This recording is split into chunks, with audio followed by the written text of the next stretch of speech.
प्राप्ति होती है, सुख, आरोग्यता, नकारात्मक ऊर्जा समाप्त होता है।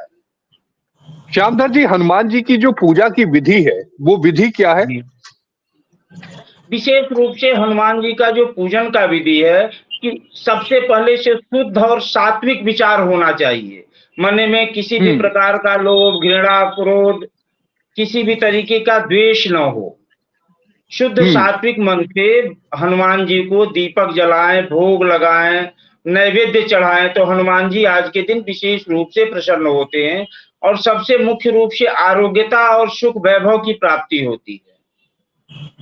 पंडित जी, मान्यता ये भी है कि नरक चतुर्दशी, जिसे हम काली चौदस के नाम से भी जानते हैं, उस समय जो नकारात्मक ऊर्जाएं होती हैं वो बहुत ज्यादा सक्रिय होती हैं। इसलिए बुरी नजर से बचना हो या नकारात्मक ऊर्जा से बचने के लिए हनुमान जी के शरण में जाया जाता है। हनुमान जी को संकट मोचन भी कहा जाता है और बजरंगबली की पूजा करने से सभी तरह के संकट और कष्टों से मुक्ति मिलती है। क्या एक ये भी वजह है कि हनुमान जयंती आज मनाई जा रही है? बिल्कुल ऐसा है, इसे हम विजय दिवस के रूप में मनाते। एक मान्यता के अनुसार सूर्य भगवान को भक्षण करने के लिए आज ही के दिन हनुमान जी गए थे। ठीक है, माँ सीता ने अमृतों का वरदान दिया, तो विशेष रूप से विजय दिवस के रूप में मनाते। और जो नकारात्मक ऊर्जा का जहां तक प्रश्न है कि ये जो 5 दिवसीय दीपोत्सव त्योहार होता है, इसमें जो नरक चतुर्दशी है, विशेष रूप से चतुर्दशी के दिन ऐसा माना जाता है, यम का दीपक निकालने की परंपरा है कि नकारात्मक ऊर्जा नहीं आएगा, आपको आरोग्यता प्रदान होगा। तो आज के दिन नकारात्मक ऊर्जा के शमन के लिए हम हनुमान जी का पूजन करते हैं कि सभी संकटों से, सभी कष्टों से हमें मुक्त करें। संतोष जी, आपके पास आना चाहूंगा। हनुमान जयंती को लेकर काशी की अगर बात करें तो काशी में विशेष तौर पर जो जुलूस होता है हनुमान जयंती का, वो निकाला जाता है।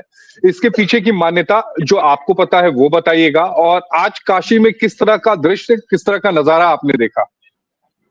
देखिए, सबसे पहले हम इससे जुड़ी कथा बताएं, अब ग्रंथों का उद्धरण करें, उसके पहले हम यदि आज के काशी का चित्रण करें तो जहां एक और लोगों में उत्साह दिवाली मनाने का है, लक्ष्मी पूजन करने का है, तो वहीं सुबह सवेरे से जो हनुमान मंदिर है, उन हनुमान मंदिरों को विशेष रूप से सजाया गया है। विशेष रूप से आरती और भोग प्रसाद लगाया जाएगा। और यदि भक्तों की बात करें तो भक्तों का सुबह से लेकर देर रात तक तांता रहेगा दर्शन का।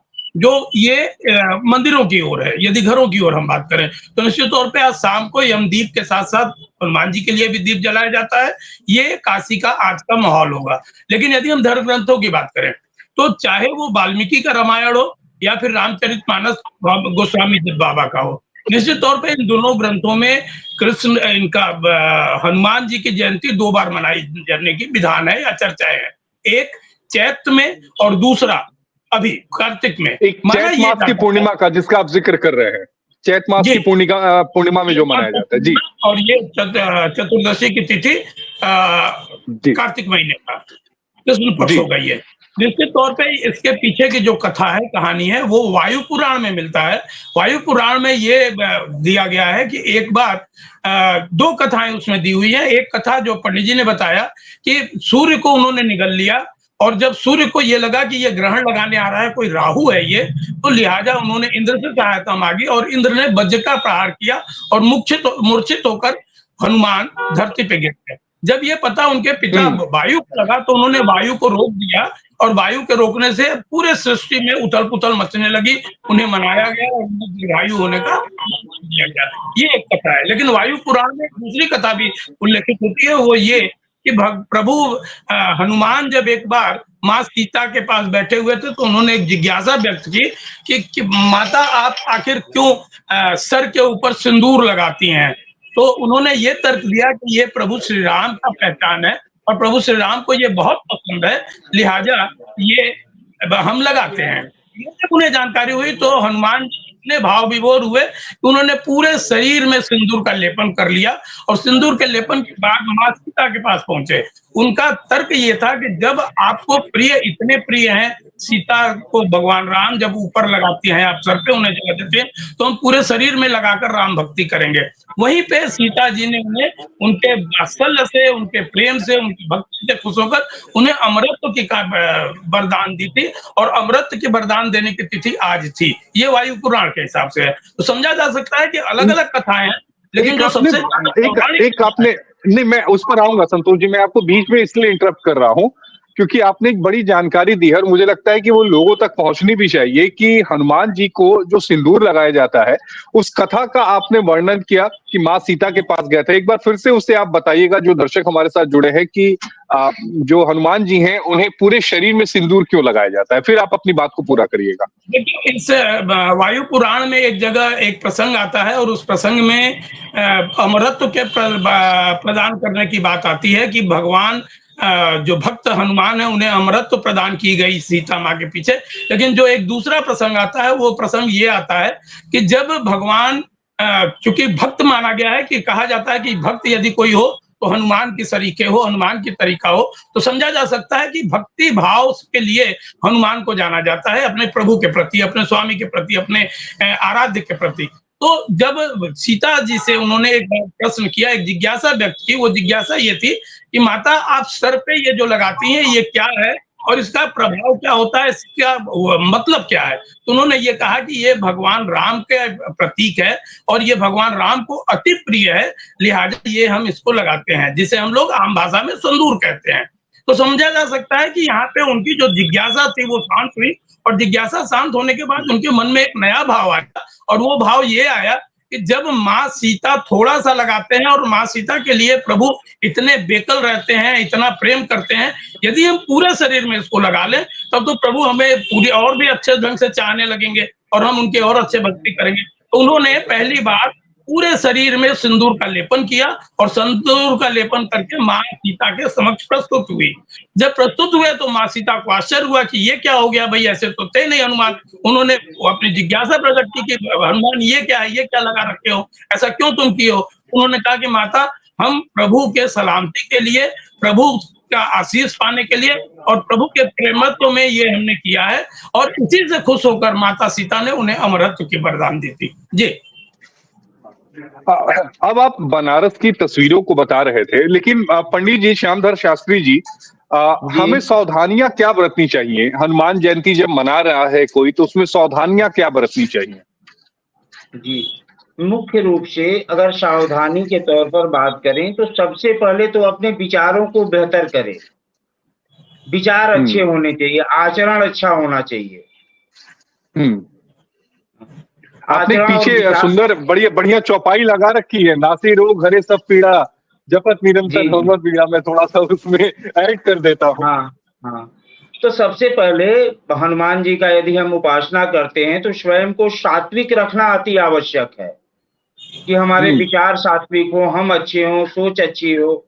और आज के दिन किसी भी तरीके से जो भक्त जिस भी तरीके से आराधना करना चाहे, पूजन करना चाहे, हर तरीके से ईश्वर पूजन को स्वीकार करते हैं। माध्यम कुछ भी हो, सोच कुछ भी हो, चिंतन कुछ भी हो, तरीका कोई भी हो। संतोष जी, आप कोई सवाल लेना चाहते हैं श्यामधर शास्त्री जी से? पंडित जी, हम आपसे ये जानना चाहेंगे कि आज हनुमान जयंती पे हनुमान के यहाँ जब लोग पहुंचे, मंदिरों में जब पहुंचे, अपने आराध्य के यहाँ लोग पहुंचे, उन्हें क्या वर मांगना चाहिए, क्या आशीष मांगना चाहिए? अमूमन आमतौर पे लोग यही कहते हैं कि प्रभु ये कर दीजिए, प्रभु ये कर दीजिए, प्रभु ये कर दीजिए। तो ये अच्छा है या कुछ और मांगा जाए? क्या मांगना चाहिए? सर्वश्रेष्ठ क्या होना चाहिए? नहीं, और क्या मांगना भी अच्छा है या नहीं संतोष जी?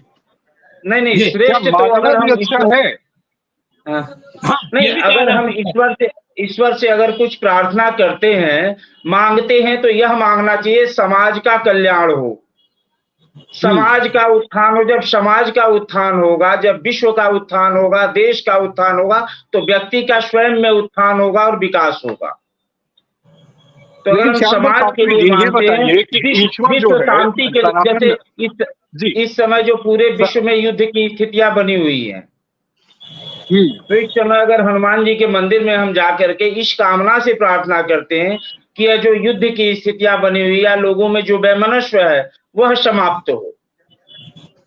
पंडित जी, अब एक सवाल मैं ले लेता हूँ, संतोष जी फिर आप लीजिएगा। श्यामधर शास्त्री जी, सनातन में ये मान्यता है कि ईश्वर हमारा सब कुछ जानता है, वो हमारे सुख दुख पीड़ा कष्ट, वो उनको हर चीज की जानकारी है। जब प्रभु को हर चीज की जानकारी है तो फिर हम उनसे क्यों मांगे जब भी उनकी दरबार में जाए? तो देखिए, मानव प्रवृत्ति है, मानव की, मनुष्य का यह एक भावना है। वैसे हमारे शास्त्र कहा गया है परोपकाराय इदम शरीरम।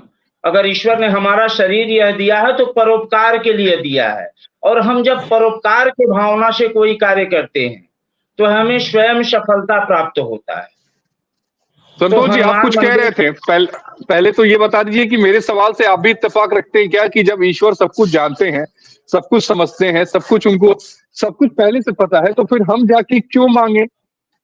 देखिए, ये बहुत बड़ा बात है, बहुत बड़े दिल की बात है, इसलिए बहुत बड़े दिल की बात है, और वो बड़ी-बड़ी दिल अब लोगों तक नहीं रह गया है। सही बात है कि प्रभु जिसने हमें जन्म दिया, प्रभु जिसने हमारा लालन-पालन का व्यवस्था किया, और सब कुछ वही कर रहा है, चाहे वो दुःख हो या वो सुख हो।